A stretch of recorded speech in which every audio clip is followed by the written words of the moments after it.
Football বিষয়ক সবচেয়ে সত্য এবং নিখুঁত সংবাদ যদি কেউ প্রচার করে থাকেন তিনি হলেন ইটালিয়ান ক্রীড়া সাংবাদিক ফাব্রিজিও রোমানো। নেইমার বলেন, আমি সত্যি মেসিকে পেনাল্টি করা শিখিয়েছি। বিস্তারিত থাকছে আজকের প্রতিবেদনে। ফুটবল বিশ্বে অন্যতম সেরা জুটি লিওনেল মেসি এবং নেইমারের। 2013 সালে সান্তোস থেকে বার্সেলোনায় যোগ দেন নেইমার, আর তখন থেকেই তাদের বন্ধুত্বের সম্পর্ক।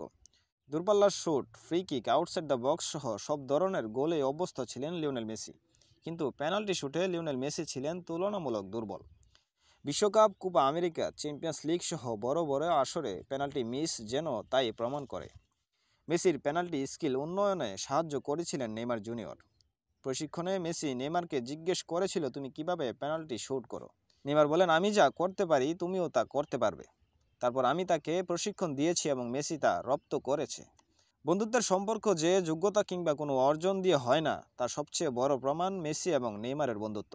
আর তাই তো ফুটবল ভক্তরা তাদের বন্ধুত্বে মুগ্ধ হয়ে দিন শেষে মেসি এবং নেইমার উভয়কেই ভালোবাসে।